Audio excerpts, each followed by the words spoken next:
first up is let's speak about Jimmy. He is responsible for Canadian Pension Plan, real estate investment in Asia Pacific. He has over 25 years of real estate experience in Asia, having worked out of Singapore, South Korea, and currently he's based in Hong Kong. He has a team of 20 professionals, and he has a first-class honors degree in Bachelor of Science, Estate Management from NUS, as well as a Master's of Business Administration from RMIT. Right, so next up will be Mr. Jonathan Yap. Jonathan is the president of CapitaLand Financial. Before he joined CapitaLand, he was actually part of the Ascended Simbridge Group, all right, joining only in July 2019. At ASB, he was a COO and a group Chief Financial Officer, all right, and then he actually headed up the Chief Investment Officer role as well as the head of real estate funds over there. He has 28 years of real estate experience over various geographic areas, sectors, and functions. So he has a Bachelor of Science in Estate Management Honors and a Master's of Science as well, all right, in Project Management. All right, so another one of alumni. Very nice to have you on board, Jonathan. All right, then move on to Isaac. Isaac joined SC Capital Partners only in 2015, all right, as part of the newly launched APAC open-end real estate core plus funds. So prior to that, he was actually our undergraduate, having a bachelor's in both real estate and accounting. Prior to that, he did some internship in GIC real estate and so forth. And you appreciate that, well, Isaac is just only about 5 or 6 years having graduated from NUS, all right? So very pleased to have all three panelists with us today. All right, without further ado, I'm going to pass the time over to Jimmy, all right, who will share with us your experience about the COVID-19. Over to you. Thank you. It's always a pleasure to be able to speak to NUS. I left Singapore since 2004, so I've been out of the country for many, many years. But throughout this period, I have always been on the lookout to hire students from NUS. And I'm happy to say that I have now 2 from NUS in my team in Hong Kong, one from Estate Management, and the other one is an engineer, but nonetheless is from NUS. So the first topic given to me is how COVID impact our organization and impact the real estate capital market. Instead of giving you academic answers, which your professors will do much better, I probably will relate to you what actually happened to us within our organization. And that will give you a peek into what probably happened in most global institutional investors organizations, assuming that we are typical of most of them, right? But just a word or two, CPPIB, we manage the surplus cash of the Canadian National Pension Program. So if you think of CPF, and all the surplus cash that is not required by CPF is managed by an investment manager, that would be what we are doing. So we manage all the surplus cash of the Canadian National Program, which has about 20 million beneficiaries. The unique thing about us is that although the money is in the public sector, we are run like a private investment management company. Everybody from the CEO down to the secretary are hired from the private sector, and there are no political considerations, no political appointees, no political objectives. Everything is done as if we are a commercial investment manager. So as of March, we are about, let's say, round number, 410 billion Canadian fund size. Real estate is about, say, 46 billion globally. And under my management in Asia is about 15.5 billion. The number keeps changing. So round number is about 15.5 billion. So back to the question about how COVID affects us. There's a short-term impact and there's a longer-term impact. And I think it is typical of most institutional investors. At the offset of COVID, let's say in the month of March, for example, everybody put a pause to all investing activities. In the month of March, the thinking is a very defensive one. It is how do we come up with a defensive strategy, a defensive plan to make sure that we can honor all our commitments, our legal obligations, and all our commitments to ensure that there's no reputation risk on our part. So all of you are aware, COVID is both a health crisis and an economic crisis, and it affects the whole world. So if you are global investors, you are diversified over different countries, over different sectors, then inevitably, it's a matter of degree, you'll be affected. Right. So for example, for us, we do own shopping malls in the US, shopping malls in Europe. We own some shopping malls in China together with Jonathan, and we have one in particular in Wuhan. So Wuhan is shut, right? CapitaLand shut it down until say June before we open it. And we have other, besides shopping malls, we have student housing, and you all know that all the uncertainties international students are facing today.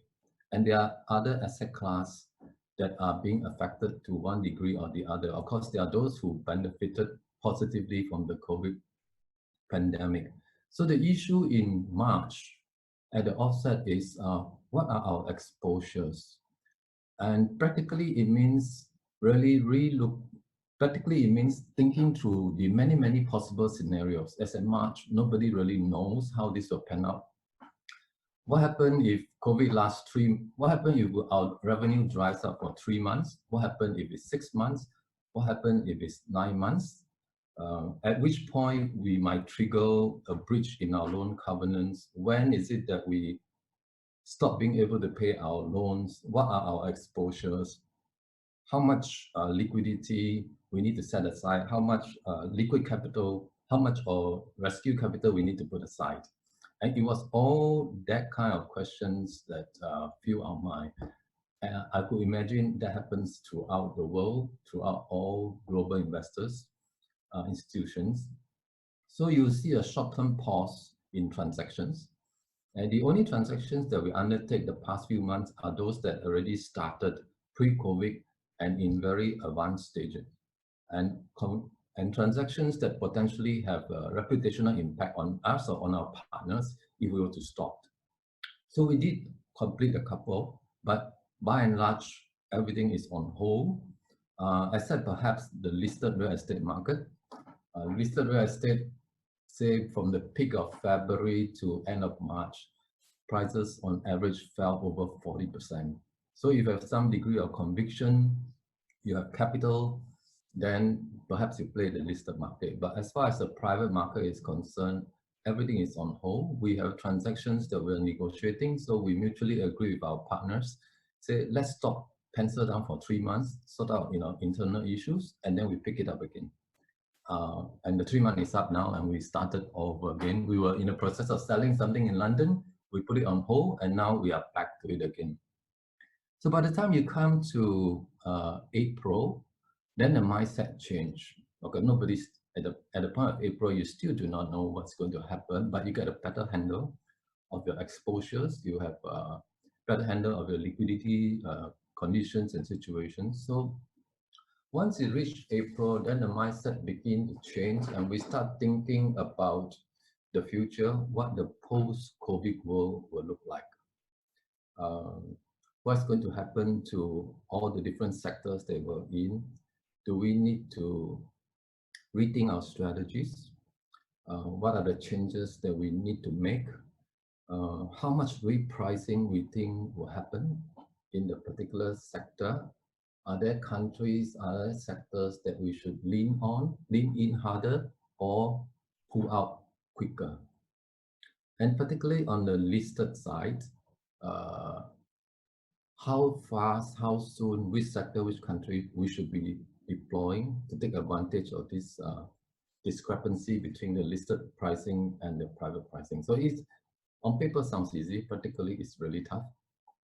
So I think all the questions are still out there. It's not sure, nobody knows the answers for sure, but the mentality has now shifted. I think people has become more comfortable that even if we have a second and a third wave, it's not going to be a nationwide lockdown. It might be isolated, regional, isolated city, and you are able to manage. People are getting more familiar with managing the whole situation.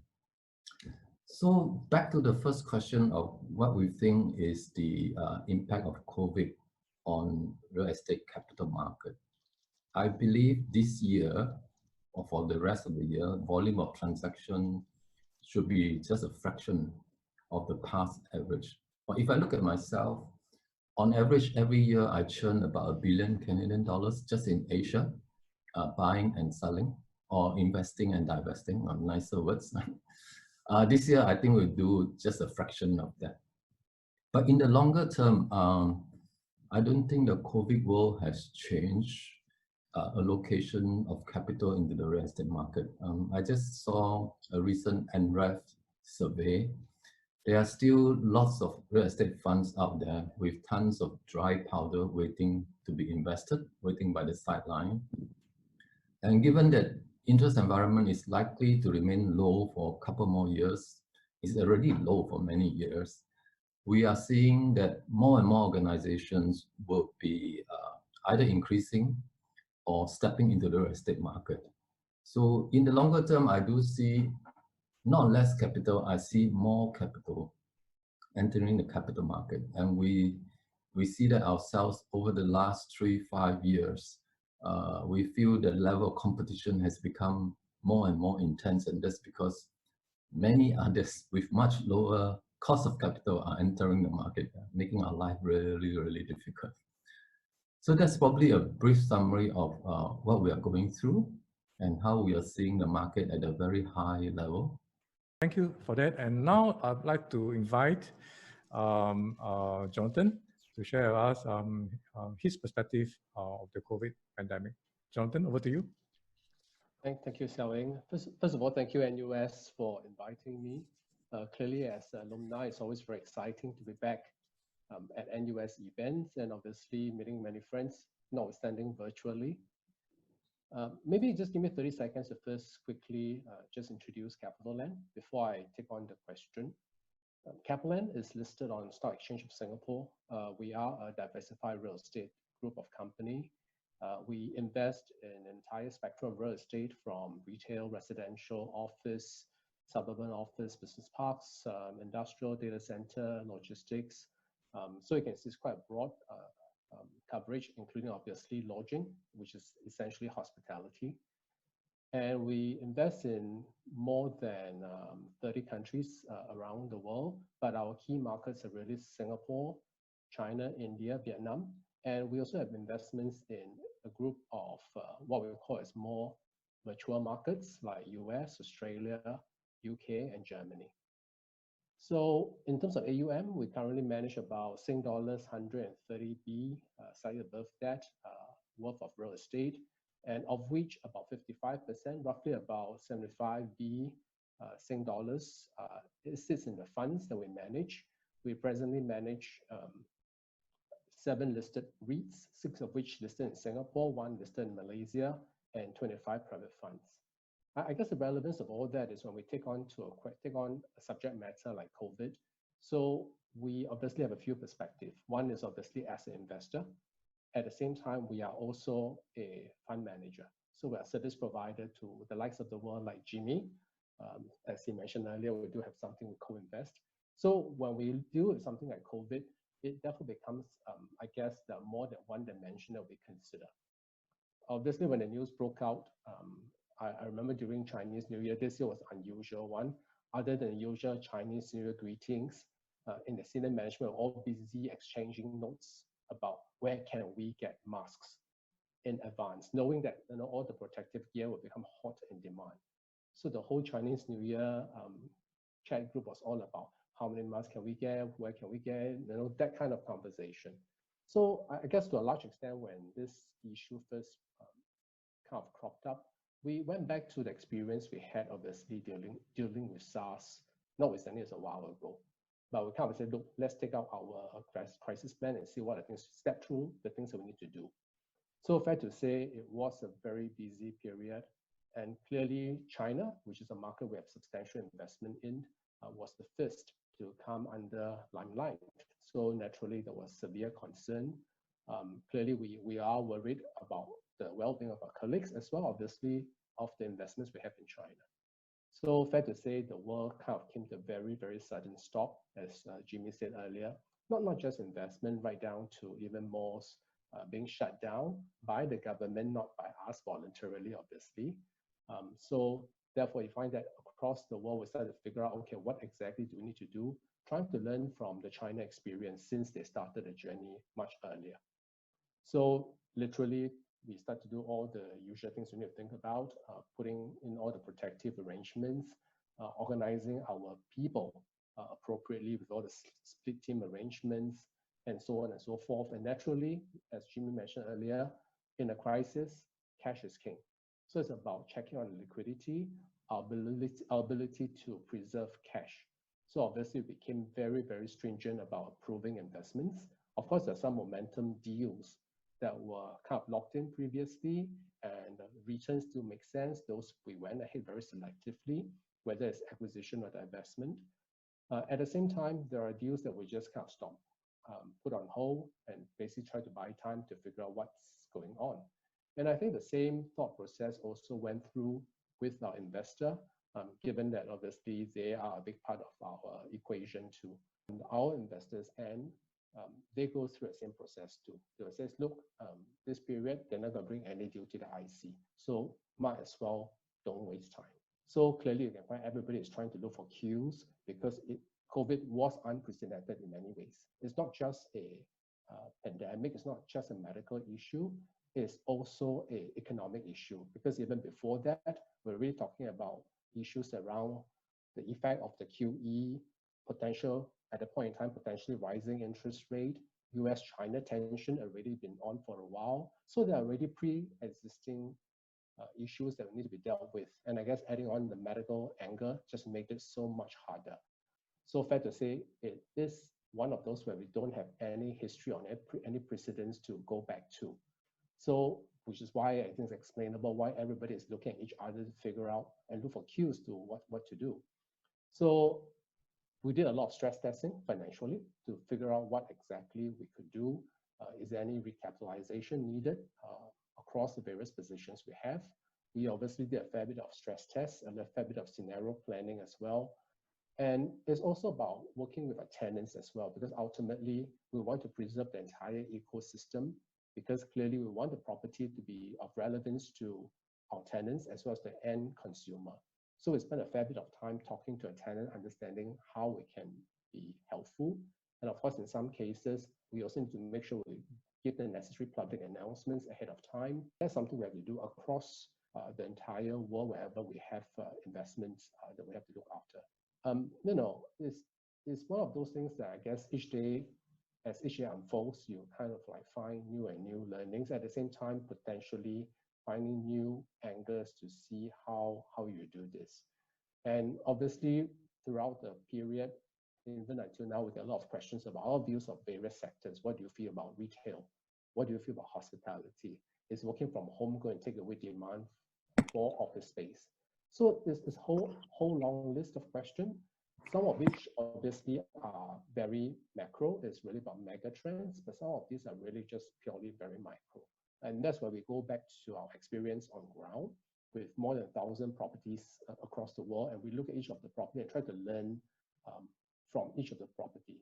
So naturally, as China kind of like get the situation under a bit of control, and that's where the rest of the world start to learn from our China team what exactly they step through and what things we can prepare for the other places where we have operations in. So fair to say it's still evolving. I don't think anybody can say that there is a clear position, but I do think people are beginning to accept that this is fact of life. People begin to accept that this is something you just have to deal with. So I would say that, yeah, I guess it's still an episode that's still unfolding, and hopefully we'll figure out a solution soon. But until then, we just have to constantly be mindful that we need to be able to tweak as well as adapt to things as we have more and more updated information.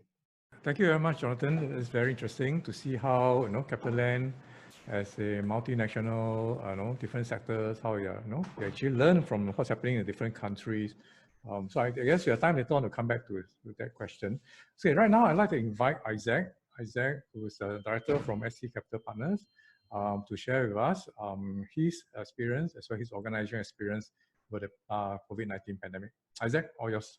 Clearly I don't have half as much experience as Jimmy or Jonathan years in the industry. You don't have half as much white hair. Not that they have a lot of white hair, but I'll just share a bit of what we've been seeing from our point of view at SC Capital, and try to touch a bit on each of the 4 quadrants of the capital markets: the public, private debt, public, private equity. So just quick introduction on SC Capital. Not to be confused with SC Global. Firm was founded in 2004 by our chairman Suchart Charanasuti, and we are an Asian-focused pan-Asia private equity real estate fund. So invest across Asia. The firm currently has a series of funds. So we have 5. We're up to the 5th opportunistic fund. We also have a core plus open-end fund, and also the group also has control of managers of 2 REITs, one in Japan and one in Thailand. But for me personally, most of my day job is involved with the core plus fund. And that fund we've fully deployed actually over the last 3 years, our initial round of equity, and we're currently in fundraising mode. So we'll share a bit about that as well. Okay, so high level capital markets. With COVID, governments have been pouring a lot of stimulus, QE into economies, and central banks are one of the largest asset holders at the moment, among the largest asset holders, and that all of that sort of created a lot of distortion in the markets, and prompts people like Ray Dalio to say things like this, that capital markets are no longer free.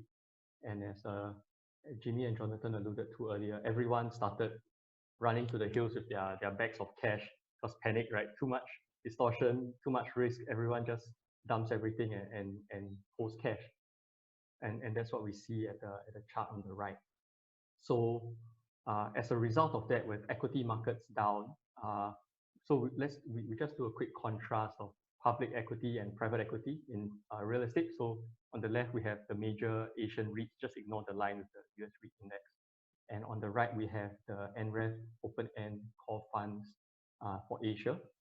And you can see in the first quarter, all of these REIT indices, they fell 20 to 30%, almost 40%. And comparatively on the right, in red there, the capital growth for core funds in the first quarter was just down 4.5%. So it's really a huge gap, right, in the two. And it starts to beg the question, what's going on? Which one is right? When you have such a big dislocation. And as for example, just ESR REIT, for example, first quarter, they were trading at about 0.7 times PB, book price to book value. And this is in one of the more defensive sectors. You keep hearing logistics, very defensive during this time. So, but at the same time, there's no transactions where people are really selling at a 30% discount. So just something to chew on. So as a result of this dislocation in the markets, there are some things we observed. One was almost overnight, a lot of our investors, our LPs, they became, when they allocate real estate funds by just one bucket, they have a lot of other things that they invest in, public real estate, bonds, etc. So when they do this allocation, this is, I had to pull up some charts to tie back to school. So when they do their portfolio allocation, they look at that, and because equities have gone down so much, relatively real estate holdings are overweight at the moment. So around that time when we were looking to fundraise, we hear a lot of not right now, portfolio is overweight real estate, we're not looking right now, maybe later. Thankfully that's changed right now, but that's what we were looking at that point in time. There was an impact on these further flows. The second thing we also noticed was that number of funds were frozen. Thankfully, not so much in Asia. So Asian funds have been a bit more okay.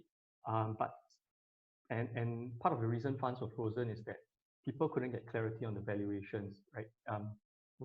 just imagine if you're an investor in the fund and you want to redeem your shares, and it's redeemed at net asset value, which ties to the valuation. You don't know whether it's too high or too low. Either way, someone is going to get diluted. On the other end, also there were some LPs or some of our investors. We heard reports also of investors. So when we make an investment, we need to call capital. And just around that time, February, we were closing 3 transactions, 1 in Korea and 2 in Australia, and we were doing capital call to close the deals. So we were also quite worried whether any of our investors, if we call the capital and doesn't come, then we'll be in big trouble because we can't close the deals. So we started calling them up, writing nice emails, politely asking them whether they'll be able to meet those capital calls.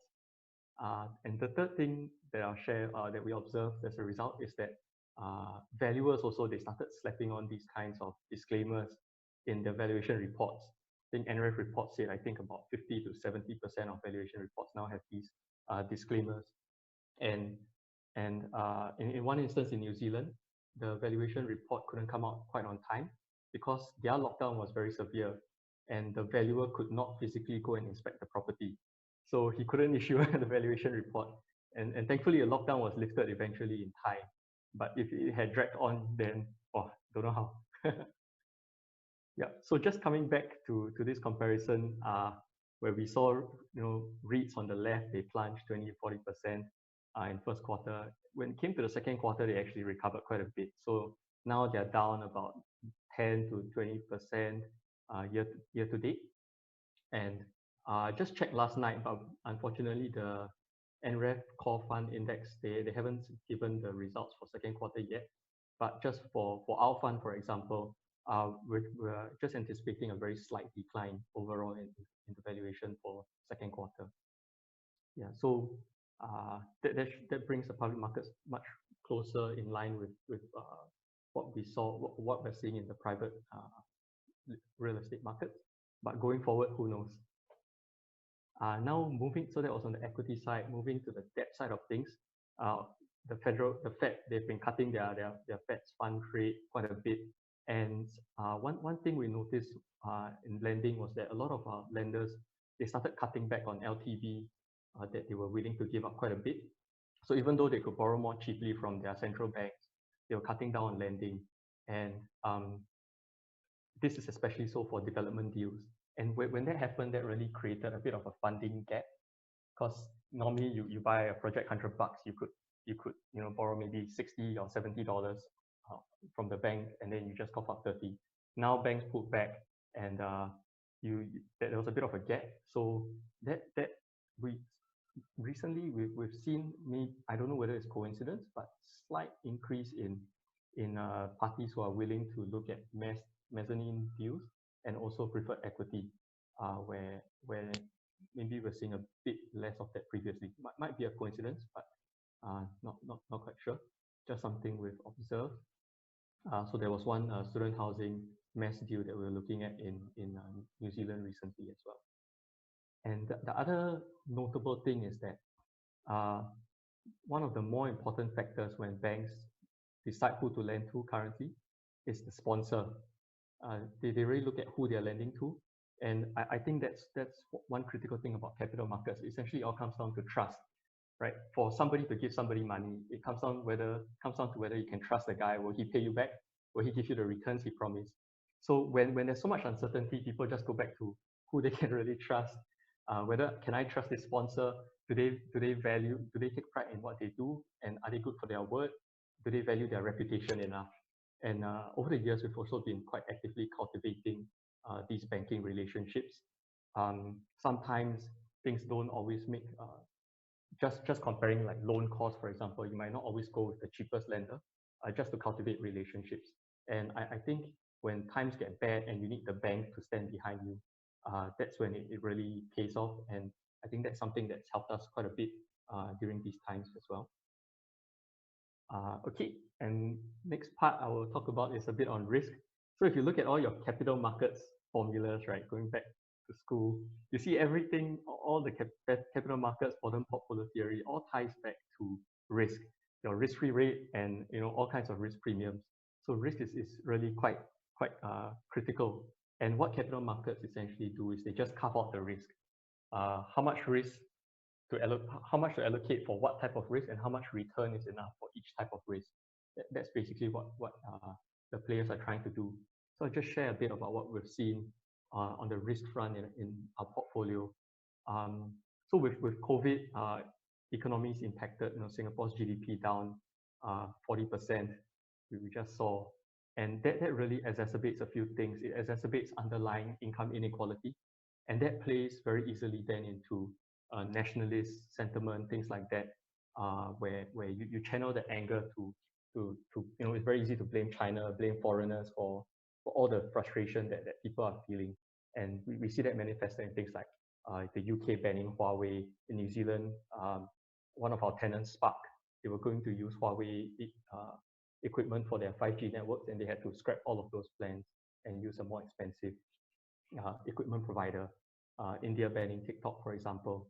And when countries turn inwards also, it can be a convenient time to do things like what we saw in Australia, where for any foreign investments going in, you need to get Foreign Investment Review Board approval. Previously, there was a threshold. This was dropped to 0. And when things like that happen, New Zealand also had a similar thing. They followed suit. And when that happens, it makes overseas investment a bit less competitive.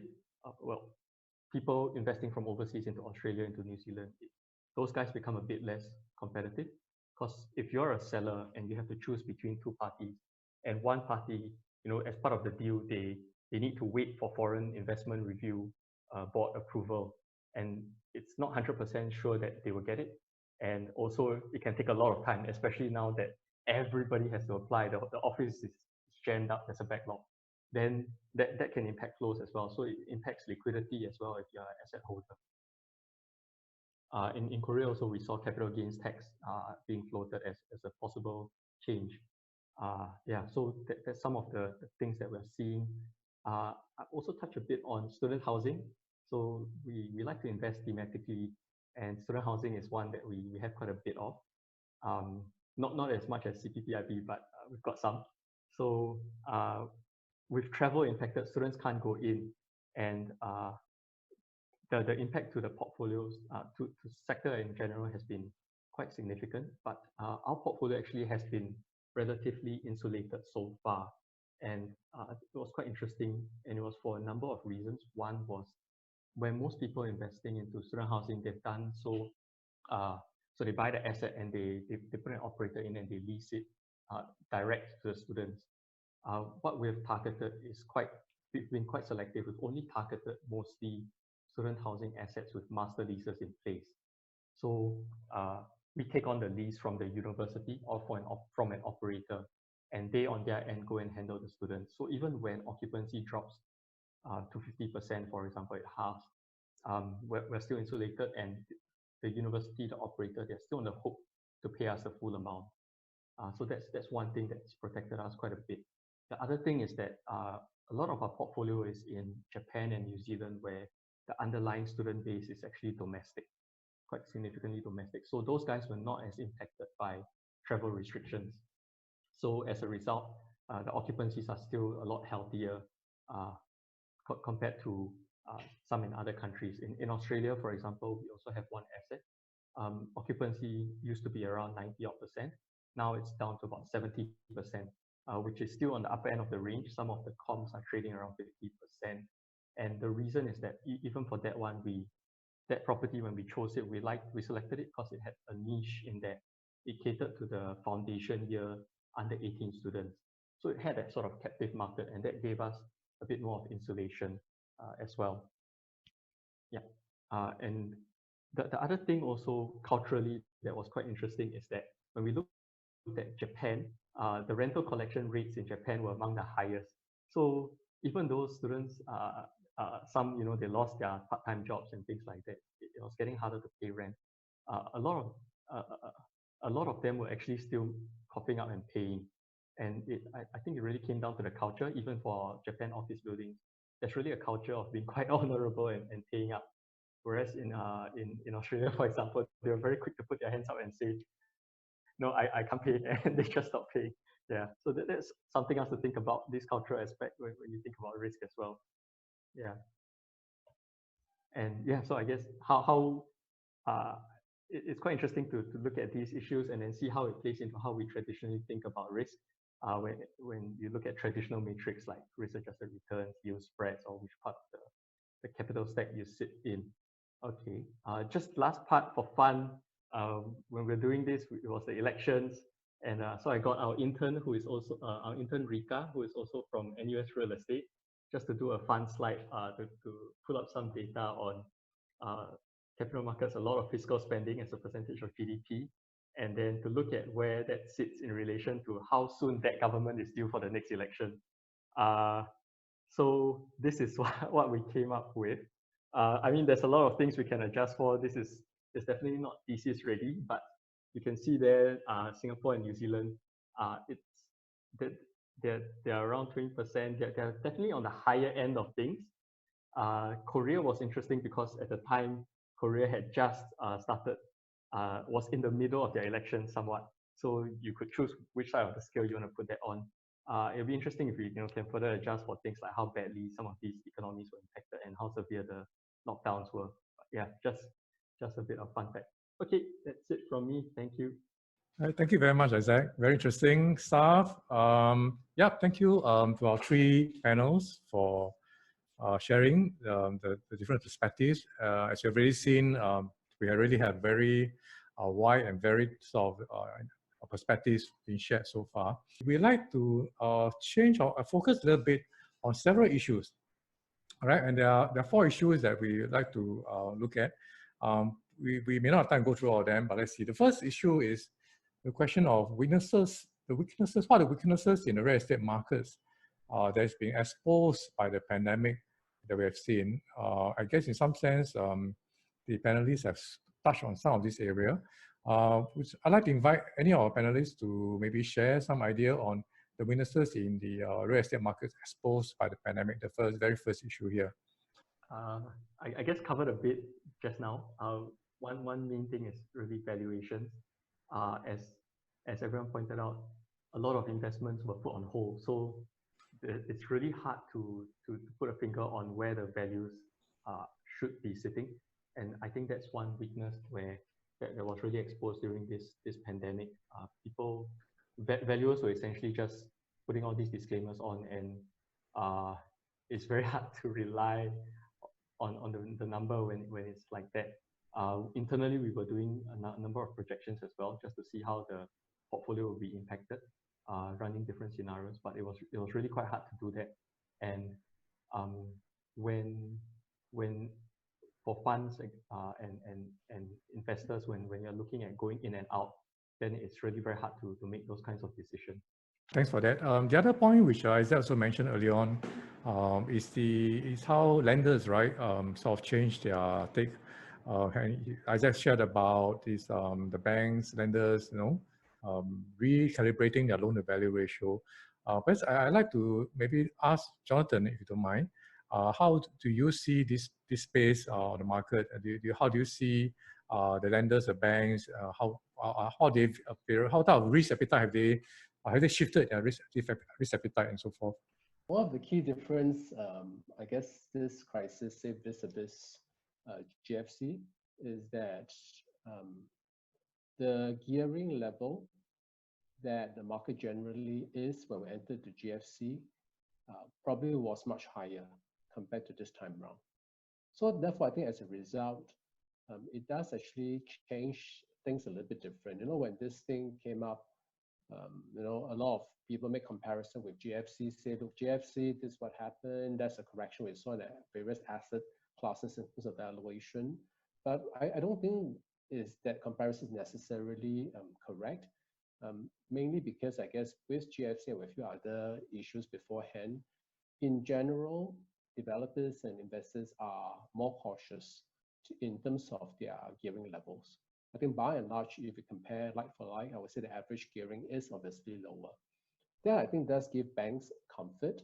And plus, as it is, the banks are already sitting on a relatively low interest rate environment with excessive rounds of QE printing a lot of money before that. So I would say, while banks are concerned, but at the same time, I do think they have the ability to lend. But with that said, of course, like all lenders will be careful. They want to make sure that they will increase the margins to reflect the risk they're taking. But at the same time, because the benchmark rates are lower, so therefore, as a result, you find the all-in rates actually as a whole may not necessarily be higher because you basically +1 -1, right? I think the net effect is that the interest rates are still going to be low, and as Jim mentioned earlier, probably expected to stay low for a while. And if I may just go back to your earlier question on what does this crisis potentially expose in terms of weakness, maybe I'll contribute two. One is that the distribution of capital probably may not be very even. So you do see there's a very big contrast between the group of people who actually has access to capital and vis-a-vis who doesn't, be it equity or debt. And in a world where deals are probably not enough to cater to that amount of demand, it does actually sometimes make the whole process of investment a little bit more unusual, because clearly you find that as a result, those with money are in a better position to take, and of course sometimes because they're sitting on a lot of money, so therefore there is pressure for them to also push money out. So therefore, as a result, you find that asset pricing may not necessarily corrected to the level that we are expecting. All of us are holding our breath for COVID-priced transactions, but so far, I think by and large, we haven't seen a lot, at least in the private physical side of the market. Maybe you've seen some in terms of shares or stocks correcting in terms of prices, but hard assets, I don't think we've seen much of transaction there. The second weakness I would probably highlight is probably policy making, specifically to real estate. I don't know whether policy making necessarily is moving quick enough to basically move with the challenges the market is seeing. And I don't think it's specific to any one single country, but I guess it's a general comment. Because clearly, in a way, there's no history to guide us. And at the same time, this probably caught all of us by surprise. But yeah, at the same time, we do see the ability for policy making to react quick enough, other than, I guess, passing laws to, I guess, deal with the obvious arrangements in terms of social distancing, as well as, I guess, in terms of certain incentives and help. But beyond that, in terms of real estate policy tweaks, probably there's some degree of inability to react quick enough.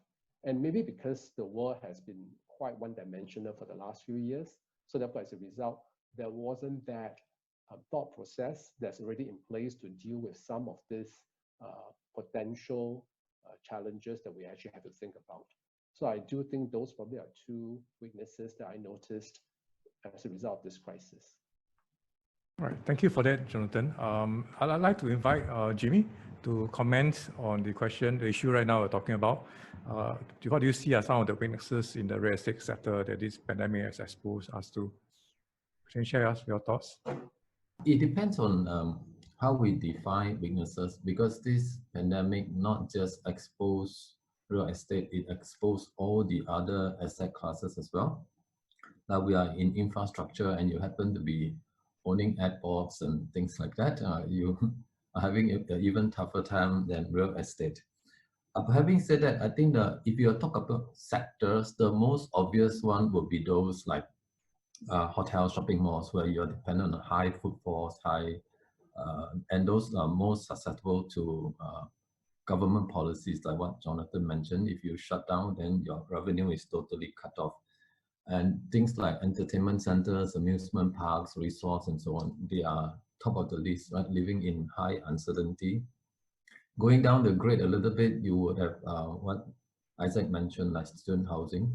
So student housing, things like student housing and senior housing, it depends, it's a bit more nuanced. It depends on which city and what are your targets. So for student housing, for example, whether you're domestic, whether you're master lease. But by and large, especially in the Northern Hemisphere, part of the student housing revenue comes from summer programs. And I think summer programs are dead.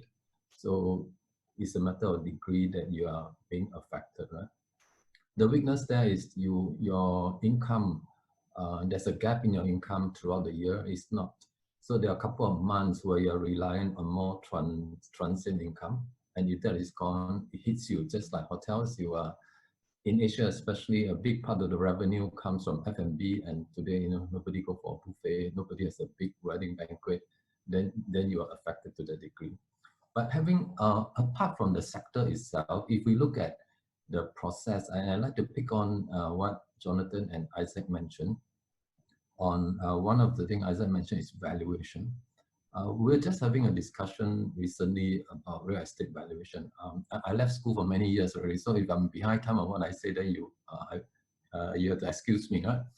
But up to today in Asia, our valuation reports in many parts of Asia are still not very sophisticated. We depend on dollar per square foot comparisons, right? So if there isn't a transaction, then there's not much to benchmark. Although over the years, we have now moved on to DCF, the weakness we are seeing is that, you know, sometimes DCFs are taken quite casually. After the first 3 years, the rest are just generic numbers. You just project it. But in times like this, in times of crisis, we would like to see more robust valuation reports where valuers do give enough thought to the tenant base, look at the credit rating of the tenant base, because tomorrow they could disappear. And your occupancy may be 100 today, 3 months later it could be 50 if you got the wrong tenant base. So we are talking about how valuation practices could improve, because that has always been a weakness. So what happens is in funds, or especially open-ended funds where units are being traded, and if there isn't a sufficient confidence level in your valuation reports, then what investors will do is they will further discount your values, and then they will underprice your units. So that was one aspect. The other one that Jonathan mentioned about credit, one of the first things we do in March was to draw down all the revolvers, all the headrooms that we have. And of course, given our capital background, it has been much easier. So the first thing many investors does actually in March, if there's still spare headroom in their credit facilities, they all take it down as a liquid buffer for the further down the road. So that was one of the things that we did. And the other things that many of us try to do is to refinance actually, because like what Isaac and Jonathan mentioned, interest rate is now so low. If you have a good asset, you have a good credit rating, you could actually refinance it in today's environment at a cheaper rate. So for me, in Asia, 55% of my portfolio is in modern logistics. So I go around and talk to the banks, not me, my partners. I say, well, if we can draw, we can refinance. In fact, we take this chance to improve our returns. So that just a little bit on the credit side as well. And today it's harder to persuade investors to part with equity, but our credit investment side is very active, because this is a time where lots of people need extra cash, extra liquidity. And I think the buffer, the safety margin on the credit side is much higher than the equity side today. So the financing guys are busier than us today. All right, thank you very much, Jimmy. Yeah, I think that's definitely very insightful to look at both the equity side, debt side, and to sharing us what's happening on the ground itself. So let me just move on to the second question. We like to move on now to look at the potential threats and possibly digital disruptions to real estate markets. So I think some of you have addressed a little bit on that already in terms of liquidity, looking at debt and so forth. But perhaps you could like to share a bit more on what you perceive some of the longer term potential threats out there. Obviously, the virus. We need to see a vaccine. I think that's the most obvious. Whether you call it threat, whether you call it risk, whether you call it, that to me is the most obvious, well, thing in the room that obviously we need a resolution on. I think until that gets sorted out, I think a lot of things cannot go back to normal, no matter how much we want to, from travel to spending, time in big groups. And your question obviously also touched on digital disruptions. So I guess disruptions are in many forms. So obviously before that, all the co-working, co-living options. So one of the questions we do get quite a fair bit is whether those co-working and co-living options remain valid, because obviously it means people come together. I do think whether it's co-living, co-working, or even just conventional office, I believe it still has its place, but I do think it probably needs a bit of tweaking as to how it becomes relevant. The reason why I'm saying this is that prima facie would say that because of the concern about the pandemic, about virus, people don't like to hang around with strangers. But I think at the same time, we also see people asking, do they necessarily want their one central office or maybe a hub and spoke strategy? Potentially a combination of fixed office with work from home. So if you are thinking about those options, I do believe having a satellite office approach probably might be a logical thing to do. And therefore, as a result, having fixed lease as well as flexible lease, fixed office as well as floating office, those kind of combination, I do think it would make sense to some users. But of course, I don't think people necessarily just go exactly how it was of just going to totally open area. Maybe now instead of just signing up as membership, they'll probably take up suites instead of this co-working option. So that as a result, what they have is the ability to be flexible, to have multiple locations, but yet at the same time, some ability to control the environment that each of the workers is going to work in. So I do think those kind of situations or rather investments or ideas probably still stay relevant. And e-commerce is something that's not news. People have been talking about that for quite a while. Probably what this crisis did was to in a way quicken the pace of people moving towards e-commerce. Even in Singapore, you saw web markets doing live streaming. Many more operators have also done their own respective e-version of the mall. CapitaLand included. We have our e-Capital Mall, our Capital Treats. In China, we've already been doing streaming at a mall level as well. So I think in a way, all those doing online and offline retail strategy now becomes even more relevant. And I think that's something that I think it will continue to stay. I think as people kind of get more and more tech savvy and tech comfortable, I think that's a trend that will continue. Prop tech obviously is something that we hear a lot about. How do we potentially make our whole building management more effective? AI in terms of data analytics, I think it has been a while for equity investment investors to use AI to guide their investment. I think it's a matter of time. More of us will bring more and more data analytics into our area of work, whether it's in terms of supporting investments or in terms of working on our portfolio management work. I think all those will see more of that. So I would imagine those are the things that probably are relevant. All right, thank you very much. So thanks. In fact, Jonathan, you have answered one of the participants' question. I think Jeremy Lam asked a question about flexible leases. So thank you for addressing that. Well, Jimmy, do you have any thoughts you want to share? Yeah, so from the institutional investors' perspective, digital disruption, I think, is going to be an ongoing process. And so it will be learning, evolving, transforming, and then new things come up again, you adjust and you learn and so on. So what is important for us is to kind of try and discern what are really secular changes or what are the real disruptions that will drive long-term changes. And what are those that are, nice to have, make your building nicer, turn your window up and down, that kind of stuff. So a lot of prop techs we see today has to do with operational efficiency, cost savings, more energy efficient. And given the COVID situation now, I think there'll be more technology into well-being, better aircon systems, better filters, etc., etc. But you'll be evolving. So we entered a joint venture last year with a Hong Kong company to build an office building in Shanghai, Hongqiao area, Shanghai. And we are at the stage of submitting our drawings. And when COVID hits, and of course you stop, right? So I told the team, I want to make sure that it's a post-COVID specification because it will be one of the first few office buildings to be completed after the COVID. Hopefully it's after, right? So what is post-COVID specs? I said that's your job to find out. I do not know. It's just too early because it's evolving and we have to learn and we have to think.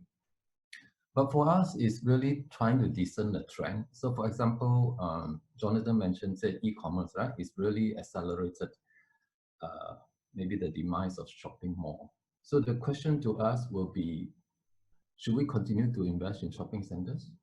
How about emerging market shopping malls? Are they really different from, let's say, the more mature markets?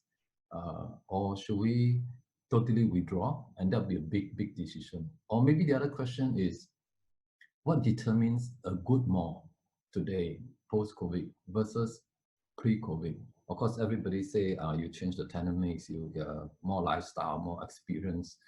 But what kind of lifestyle, what kind of experience? We still haven't figured it out. So these are the post-COVID questions that we are still puzzling through. And like office, Jonathan already mentioned, every asset class, and even for logistics, it is not so, well, not so simple, but it's worth thinking through. Everybody knows that the flip side of e-commerce is you need a lot of logistics space, right? You need 3 times the space. And there were lots of discussion about should we invest in last mile logistics? But then what is last mile logistics? If technology continues the way it is, every space can be a last mile logistics. A locker can be a last mile logistics. So better not, right? You better rethink carefully. So these are things that we are thinking through, and these are potential threats because, you know, if you put in capital, each time we invest, we put in 50, 100, 150, 500 million. It's very difficult to reverse if we get it wrong. Yeah. I think the focus on longer term trends to be able to discern them early is really crucial. Yeah, last but not least, I want to invite Isaac to comment on these potential threats. I think Jimmy and Jonathan actually covered quite a bit already on things like e-commerce, so I won't belabor. I think the only thing about the e-commerce threat that I thought was quite interesting was, and that I haven't heard that many comparing to, like the research houses and all that, is in terms of retail occupancy cost. Not many are really pulling up an analysis on your occupancy cost as a tenant versus your other viable option now, which is putting it on a platform and how much you pay to the platform. So I think, for example, if you put something on your Apple Pay Store, your revenue gets, I think it was around 30%. I'm sure it varies depending on bargaining power, but let's say it's 30%. And how those kind of effective, that's your digital occupancy cost, and how that stacks up against your physical occupancy cost. That was one interesting threat, because clearly for the digital guys, today it's 30%. They can very easily cut it to 10% of your revenue that they take away, that they cream away. You know, it doesn't really impact them that much. Whereas when you're a real estate landlord, then the impact to you can be quite substantial. You could end up breaching things like debt service covenants and things like that. The other thing about the whole digital threat, I guess, really the big question is, does it cause obsolescence in the stock or the building that you own? So like Jimmy mentioned, a lot of these things, they're sort of tinkering at the edges, and they don't really threaten the fundamental relevance of the stock. Physically, you know, to digitize things, a lot of time you just add in sensors, you add in screens and things like that, and then you're kind of digital already in today's sense. So a lot of these don't seem to be very severe threats at the moment for you know, smart building from that perspective. It's in some sense could be an opportunity as well. Just need a bit of capex to convert those threats into an opportunity, but nothing that life-threatening. Since Isaac talked about turning threats into opportunities, I think this is a good time to move on to our third issue. And in the interest of time, I'm going to merge the two issues, 3 and 4. I'd like to move on now to look at the emerging opportunities and the new types of real estate employment. I think this question is not only relevant for the students among our audience today, but also for everybody out there to looking at upskilling and so forth. And I'd like to merge it with the fourth question, which is to If in that skill, what are some new skill sets you think and some new digital content in real estate education and training that we could focus on?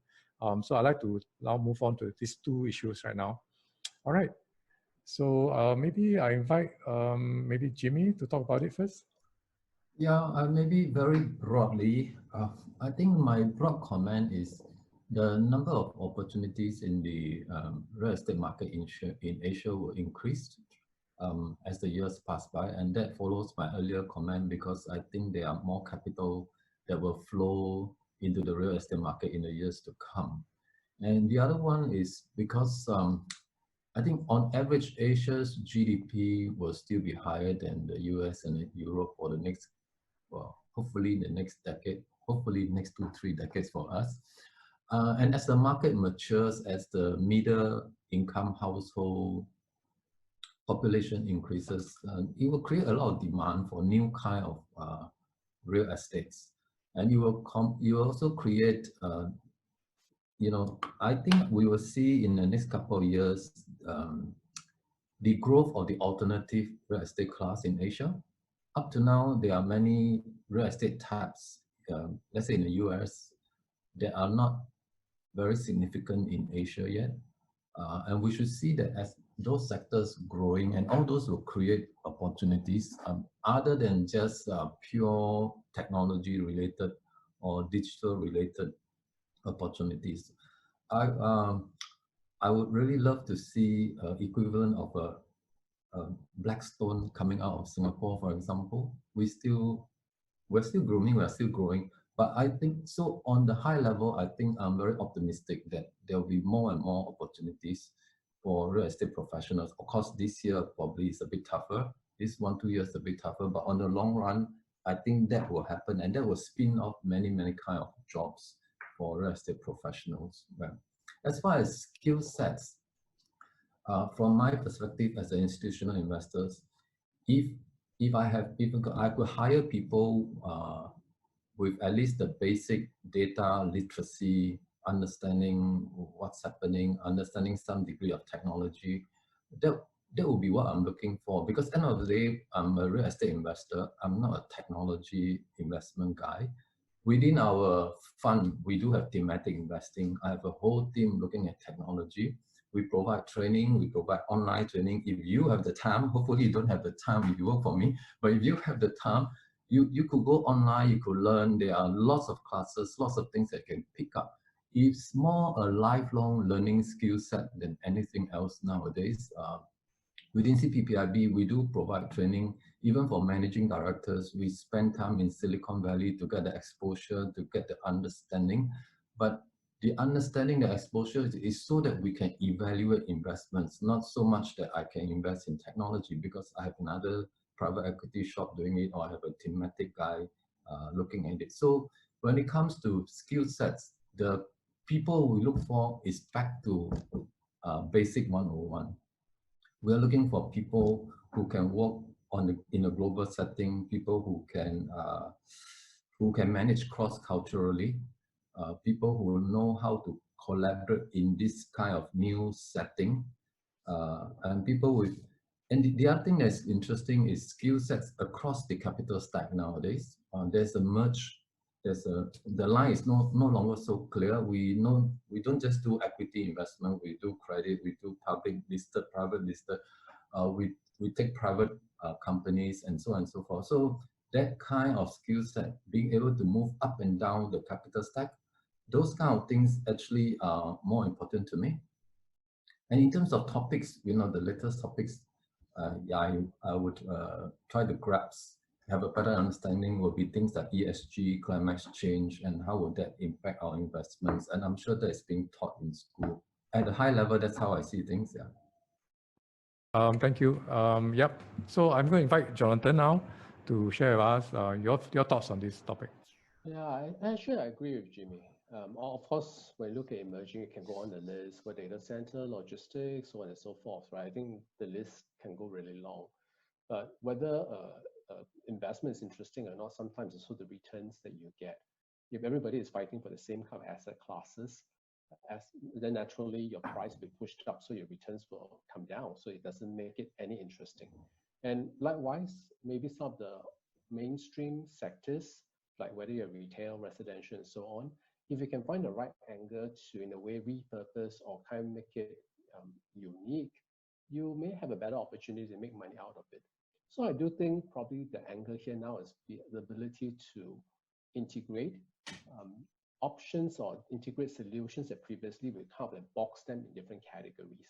This is retail, this is last mile, this is office. I think now it's more about giving a total complete solution. If people work from home, so you need office near your home. You need retail option near your home. You need to buy things online, you need to buy things offline as well. So you find all the different users, they become more and more commingled.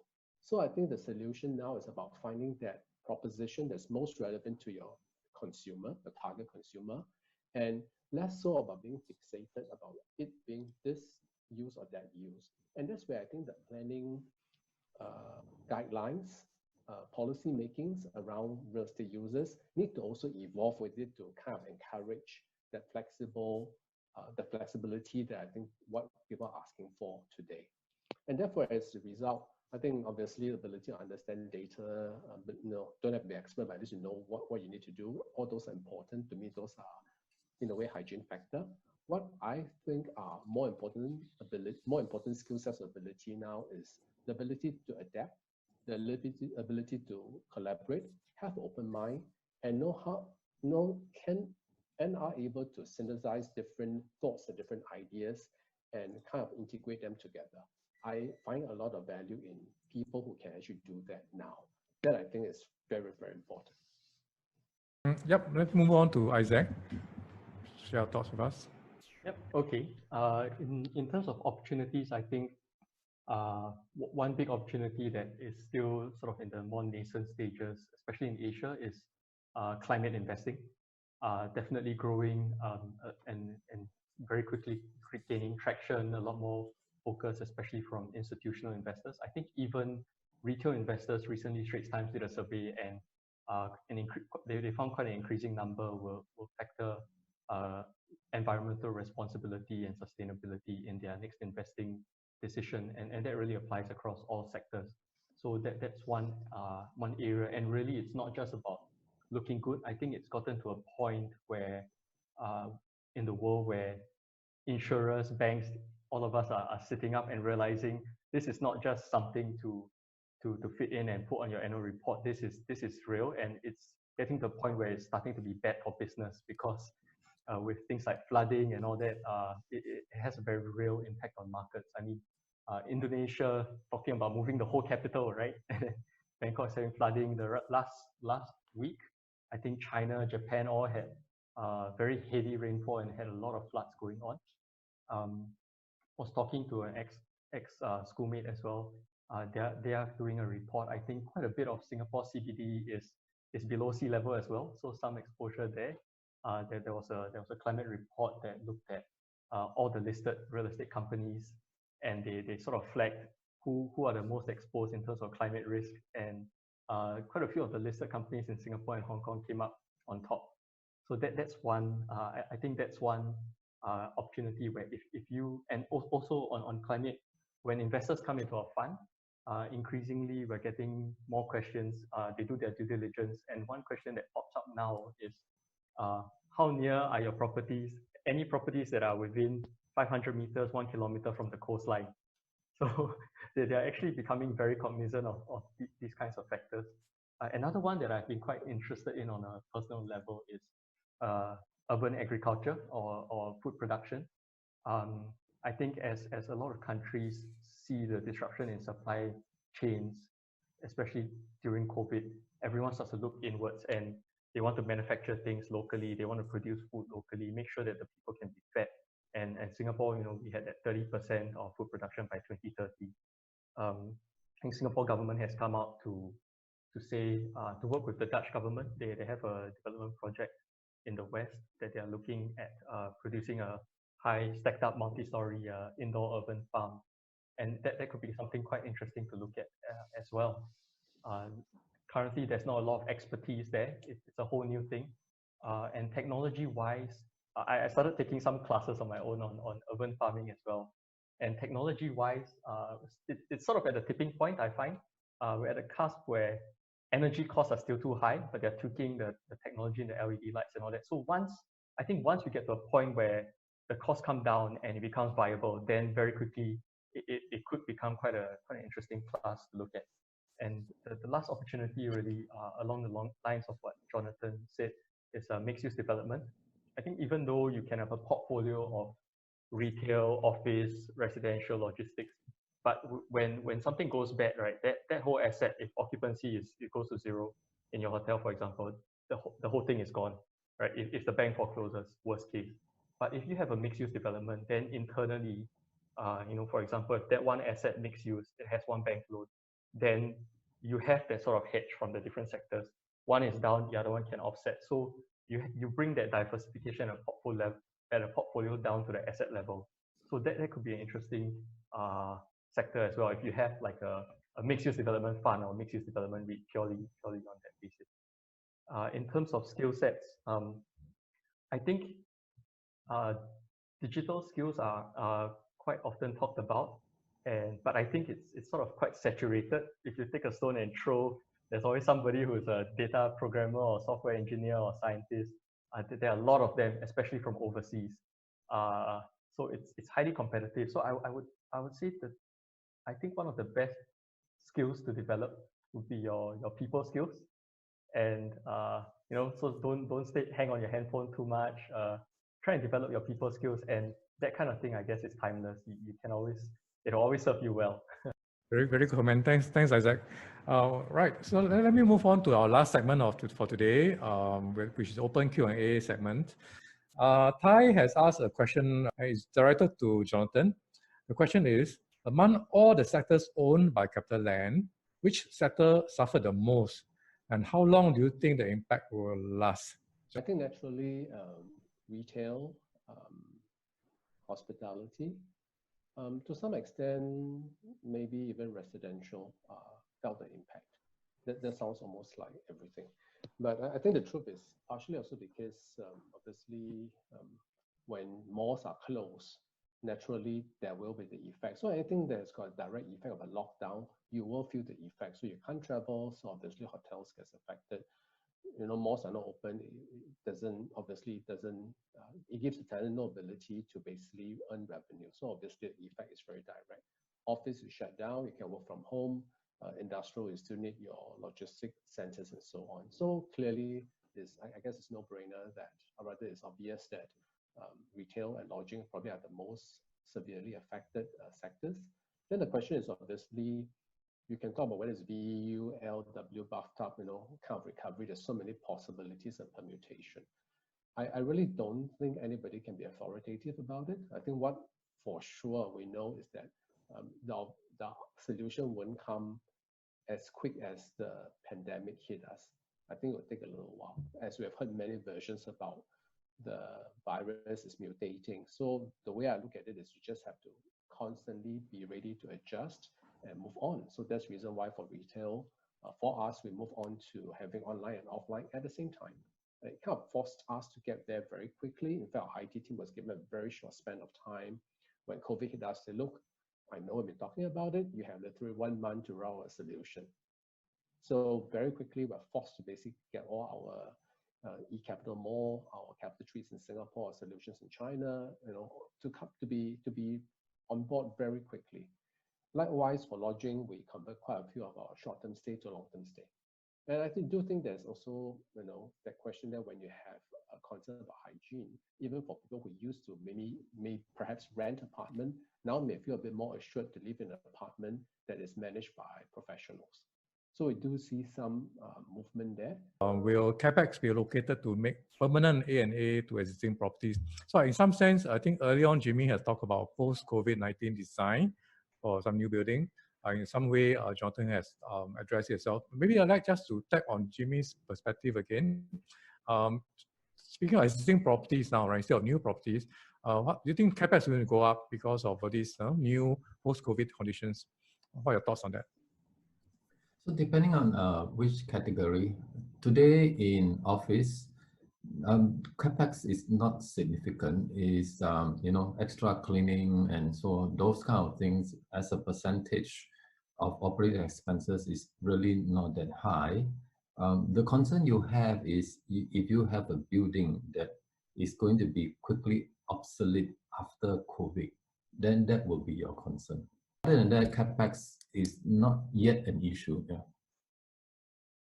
Okay. And what you want to do for new investments is you want to future-proof your building.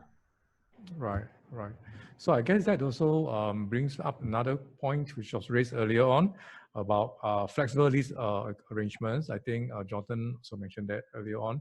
More specific question is that relating to office and retail space, which of these two sectors would be more, I guess, open for flexible arrangements for such as shorter leases, office or retail? I think both of them have the ability to do that. Obviously, office, I mean, effectively co-working is a variation of that.